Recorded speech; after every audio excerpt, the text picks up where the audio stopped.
Hello guys, मैं हेमेंद्र इस प्रकार एक वीडियो लेके आई हूँ। राजेंद्र नगर गांव झालामंड में 14 अप्रैल को प्रतिभा सम्मान समारोह प्रोग्राम रखा गया है। इस प्रोग्राम में प्रतिभाओं को प्रोत्साहित और प्रशस्ति पत्र दिया जा रहा है। यदि वीडियो पसंद आए प्लीज़ लाइक कमेंट शेयर करें। Thank you. कमाल कर दिया, कुछ भी न था माला माल कर दिया। वारे बाबा साहब कमाल कर दिया कि अरे कल कि बाबा साहब कमाल कर दिया कि कल ना हमारे पास में कलम थी ना झाड़ू था, आज तो सब कुछ कर दिया। वारे बाबा साहब कमाल कर दिया कि कल हमारे गले में हांडी पीठ पे झाड़ू थी कि कल बाबा साहब कमाल कर दिया कि कल ना हमारे पास में कलम थी ना झाड़ू था, आज तो सब कुछ कर दिया। वारे बाबा साहब कमाल कर दिया कि कल हमारे गले में हांडी पीठ पे झाड़ू थी कि कल गले में हांडी पीठ पे झाड़ू थी, आज गले में डाई जेब में रुमाल कर दिया। वारे बाबा साहब कमाल कर दिया। वारे बाबा साहब कमाल कर दिया कि कल तक जो लोग पीठ पे चाबुक मारा करते थे, मारते मारते मनोवाद का थोपड़ा लाल कर दिया। वारे बाबा साहब कमाल कर दिया। सब कुछ माला माल कर दिया। वारे बाबा साहब कमाल कर दिया कि अरे कल ना हमारे कवि थे, ना शायर थे, ना डीएम थे, ना आईएएस थे, ना आईपीएस थे, लेकिन आज तो राजेंद्र नगर के निवासियों ने भी धमाल कर दिया। वारे बाबा साहब कमाल कर दिया। वारे बाबा साहब कमाल कर दिया। इन्हीं शब्दों के साथ एक बार पुनः आपका हार्दिक स्वागत, अभिनंदन।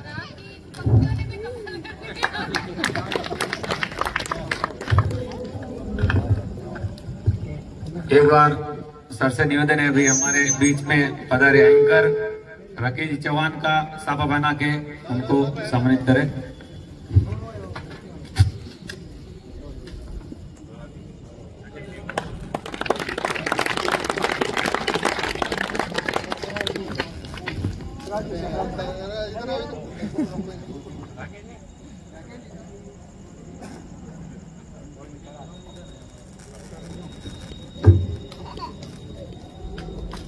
तालियां एक बार गूंज उठनी चाहिए भैया, अपन पंडा तालियां।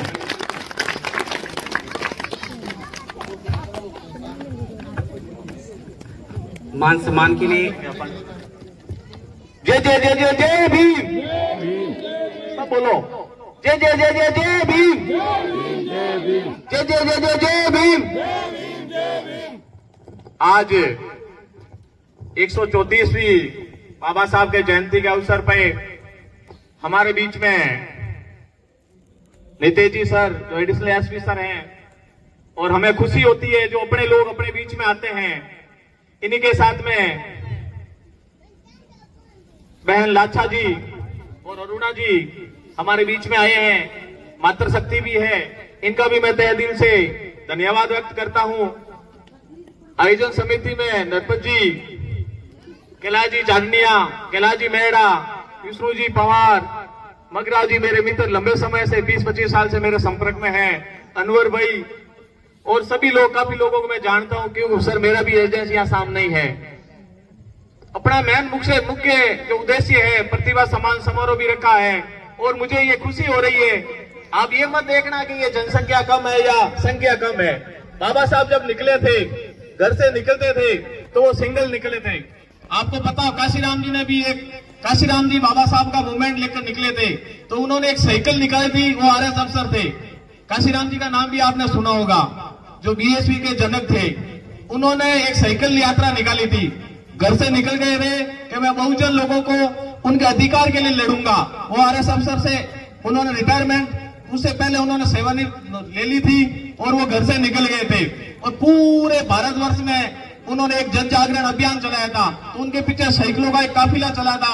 आज तो अपने पास बाइक है, कारें हैं, बड़ी बड़ी गाड़ियां हैं, हेलीकॉप्टर भी होंगे, एरोप्लेन भी होंगे। कई उस समय बहुत स्थितियां, बहुत नाजुक स्थितियां थी, लेकिन बाबा साहब जब अधिकारों के लिए लड़ रहे थे तो उन्होंने बहुत संघर्ष किया था। उन्होंने शुरुआत जो शिक्षा के प्रति उन्होंने एक अलग जगह थी, तो उन्होंने शुरुआत में ही जब वो बच्चे थे, जब वो समझ भी नहीं रहे थे, तब उनको लग रहा था कि मेरे साथ भेदभाव हो रहा है।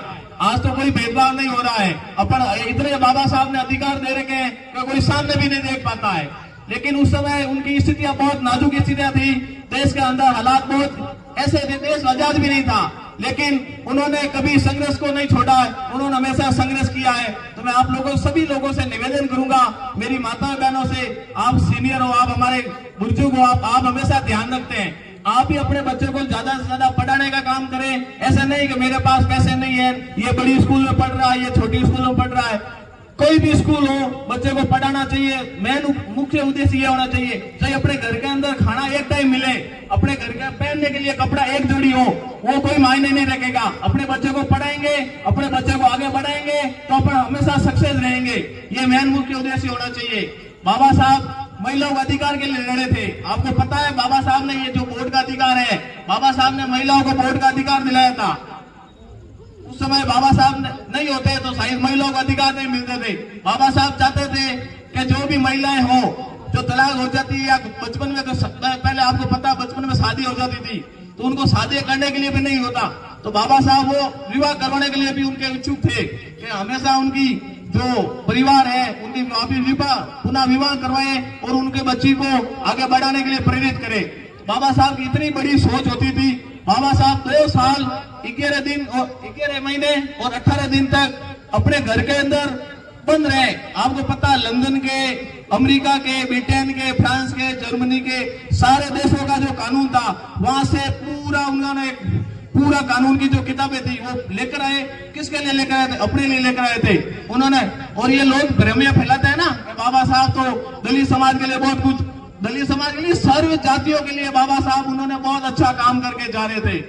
उन्होंने, ठीक है, दलित परिवार के अंदर उन्होंने जन्म ले लिया तो इसलिए अपना एक फल तो बनता ही है कि अपना आदमी थे, लेकिन उन्होंने कोई जाति धर्म का नहीं, उनको भेदभाव, शुरू से भेदभाव हुआ था। और जो अपने बड़ौदा महाराजा थे गायकवाड़ जी, उनको लगा इन आदमी के अंदर बहुत अच्छी प्रतिभा है, तो उन्होंने अमेरिका भेजने के लिए, बड़ौदा के महाराजा थे जो राजपूत है गायकवाड़, उन्होंने उनको, बाबा साहब को पैसे दिए थे उनकी शिक्षा के, उन्होंने उनको गोद लिया था और उनको बाहर भेजा था विदेश, जो काबिल बन सके। तो ऐसा नहीं है कि बाबा साहब सर्व जातियों के लिए मान्य थे। मेरा तो मुख्य उद्देश्य ये रहेगा, बाबा साहब किसानों के लिए जो पट्टे, छोटे छोटे पट्टे मिलते हैं, उन्होंने लड़ाई लड़ी थी। उन्होंने उनके किसानों को अधिकार दिलाया था कि छोटे जो किसान है, जिनके पास कम जमीन है, पहले आपको पता होता था बहुत स्थितियां खराब थी, सामंतवाद बहुत ज्यादा था, लोगों को बाहर निकलना नहीं आता था, लोग संघर्ष नहीं करते थे। आज तो बहुत स्थिति अलग है। तो मेरा कहने का मुख्य उद्देश्य ये है, बाबा साहब को आप जीवनी उनकी पढ़िए, उनकी जो छोटी छोटी किताब आती है, आजकल फेसबुक, व्हाट्सएप बहुत ज्यादा हो गया, लेकिन मेरा विशेष तौर निवेदन रहेगा कि जो किताबें हैं उनमें भी आप ध्यान लगाइए, 1 घंटा ध्यान लगा लीजिए। दूसरी सभी चीजें आप पढ़ते हो साथ में, जैसे 12th पढ़ रहे हैं या कोई 8 पढ़ रहे हैं, 5th में पढ़ रहे हैं, उन बच्चे को सोशल मीडिया के मार्फत भी बताइए कि आप इस बाबा साहब की जीवनी के बारे में पढ़िए, अपने देश का इतिहास क्या है, उन्होंने कौन सा जो आदमी था जो महापुरुष बने, उनके महापुरुष के बारे में पढ़िए, उन्होंने क्या क्या संघर्ष किया और उनके पद चिन्हों पे अपने को चलने की कोशिश कीजिए। मैं भी आपको पता हूँ, या गरीब परिवार से निकला हूँ, मेरी 2-2, 3-3 जो बहनें हैं उनको मैंने पढ़ाया था और आज भी वो सर्विस कर रही है। तो मेरा मुख्य उद्देश्य ये रहता, हमेशा यही रहता है, अपनी बहनों को, बेटियों को, भाइयों को, अपने जो रिश्तेदार है उनको सबसे ज्यादा से ज्यादा पढ़ाने का काम कीजिए। शिक्षा एक ऐसी श्रेणी है जो कभी हार नहीं मानती, वो हमेशा दहाड़ती रहती है। बाबा साहब हमेशा, उनको शिक्षा से आपको पता चल जाएगा आपके साथ क्या हो रहा है, क्या नहीं हो रहा है। शिक्षा होने के बाद में आपको कोई ठगा महसूस नहीं करेगा। तो यही मुख्य उद्देश्य ये रहेगा कि ज्यादा से ज्यादा पढ़ाने का काम कीजिए। बाबा साहब ने, आपको पता होगा तो, कोलंबिया यूनिवर्सिटी के अंदर उन्होंने पढ़ाई की, उन्होंने अमेरिका में भी पढ़ाई की, लंदन में भी पढ़ाई की, और जगह विदेशों में भी गए। तो मुख्य उद्देश्य ये रहना चाहिए अपना कि आप ज्यादा से ज्यादा पढ़ाएंगे और ज्यादा से ज्यादा अपने परिवार को सक्षम करेंगे। जय हिंद, जय भारत, जय भीम।